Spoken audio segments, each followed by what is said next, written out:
Now, one of the really important ideas in John Wesley's preaching and theology is a phrase that he comes from the writings of the Apostle Paul.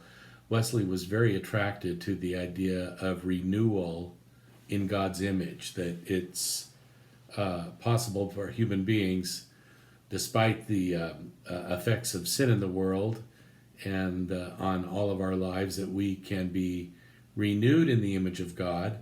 Sometimes he simply called it renewal in love, and I love that he used those pretty interchangeably, because at the heart of his understanding of God is that God is love.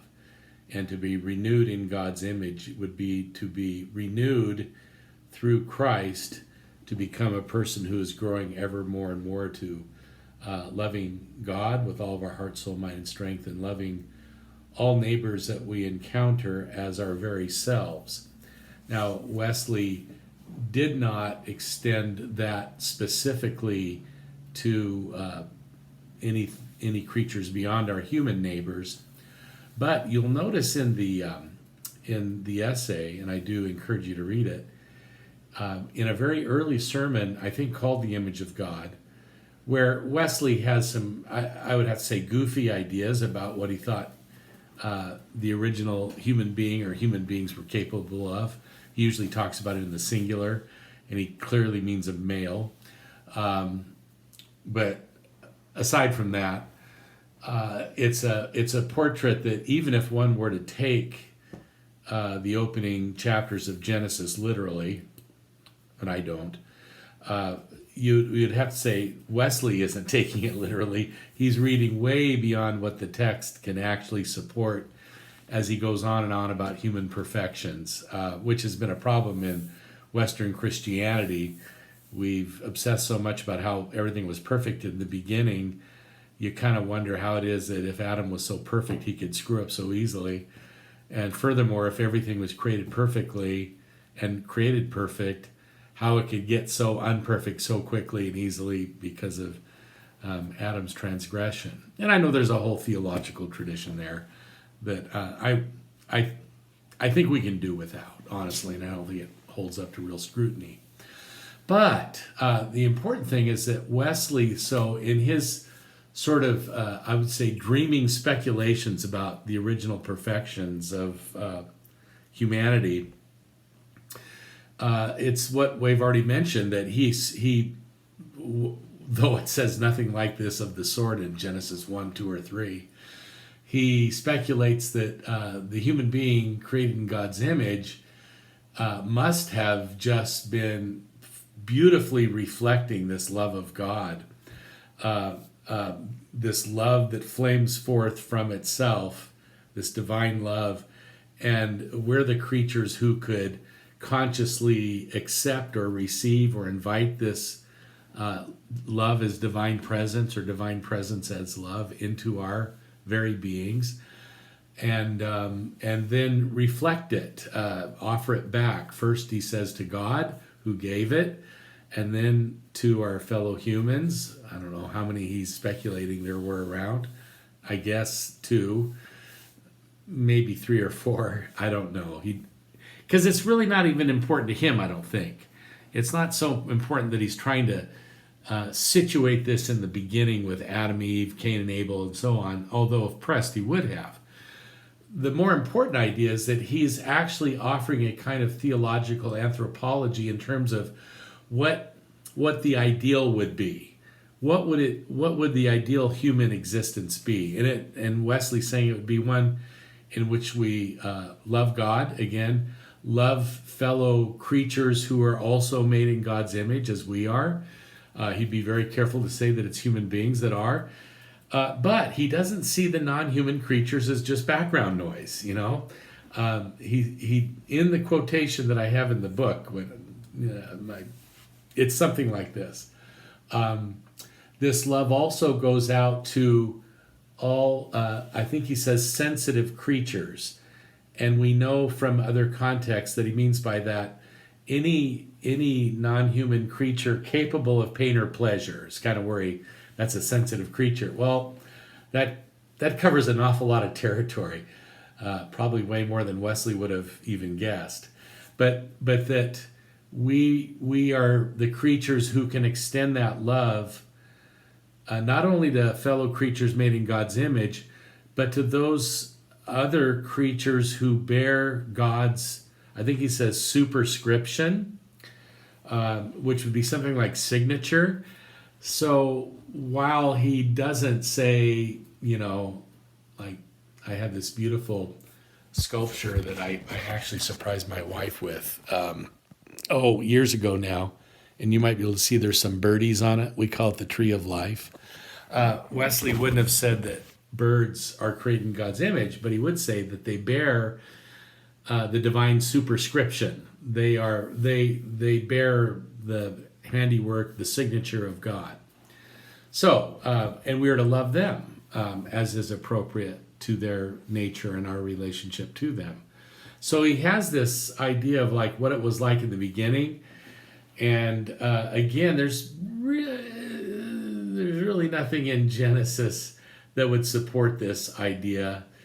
And if, like me, one were to assume an evolutionary description of the world and its history, we don't think there was ever some, idyllic perfection where everything was hunky-dory. It's been a long, arduous process with a lot of dead ends, a lot of suffering, a lot of good stuff too.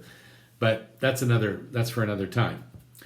The main thing here would be that other theologians in the Methodist or Wesleyan tradition have really highlighted this political image idea, which is this idea of the human's relationship to the non-human world and how we are called upon by our Creator to represent the Creator's character of compassion, love, and seeing that it is good, that we are to protect and to extend God's love for all that God has made.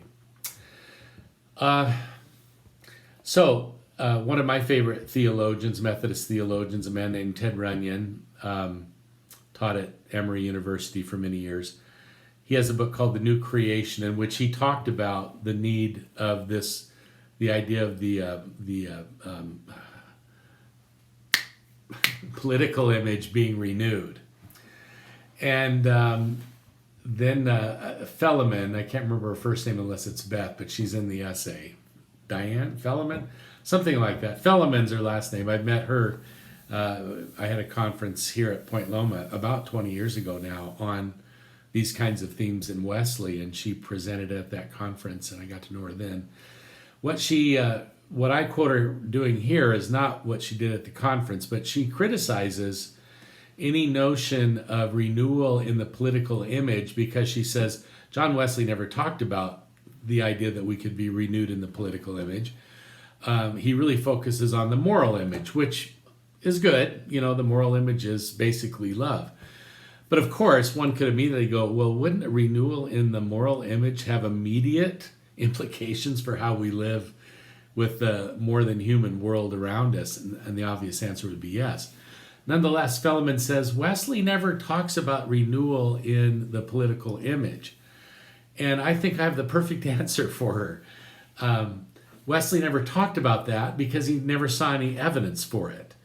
See, because for him, the political image was the way it was at the very beginning in a perfect Garden of Eden where human beings and animals all got along so hunky-dorily. And here he is in the late 18th century saying, well, we've got a good thing going with the horses and, cows and stuff, but man, there's a lot of creatures, dogs, that's great. A lot of creatures out there don't really love us or give us any heed. And we certainly aren't really in a position to have renewed or restored relationships with them. Now, again, my argument would be, well, Wesley was assuming something that was never the case. He had this notion of an original primeval perfection of human beings among all creatures. If we don't assume that, then we can really retrieve the idea of political image very easily. it wouldn't be about saying, wow, we lost something and we're going to get it back. Again, because Wesley could look at his own world and say, man, yeah, we can tame some creatures, but there's a whole lot of them that are afraid of us, or we're afraid of them. It's not really a relationship of love. I got my Coco here somewhere. Where's my baby? Oh, I think she's back there somewhere. That's different, right? Well, Philemon is right to say that Wesley doesn't really speculate about the renewal in the political image. He would have just thought that would happen in the age to come. But if we don't assume a primeval perfection, then we could say that the political image of God, human beings as bearers of the political image, again, it's not even biblical language, but it's helpful, means that because God renews us through Christ toward being more and more completely creatures of love, that this would inevitably also include our relationships to the non-human world, non-human creatures. It wouldn't depend on we had this original perfection and we can't get it back. Rather, it'd be more about the future. Given how we're coming to recognize our capacity to have deep, deep impact on the world in which we live. And this is a result of the natural image. Our capacity to observe the world around us and see the effects of our actions. Then it's the moral considerations that come into how ought we to live with these creatures and with creation as our larger home, shared with these creatures for the good of the future of this home, not just for humans, but for all these creatures. There really is, in other words, I think a lot of room to really talk about all three of these aspects of being created in God's image. I think I do talk about it a good bit in this essay. I just thought I'd give you a little backdrop, fill in a little bit. I probably didn't say a whole lot you couldn't read, but sometimes it's good to hear it, even from a confused old guy. So I hope that you will, in fact, I'm expecting you to watch these. I'll put that in the assignment. But together it's less than 25 minutes worth of me ranting. You can handle that. Can't you?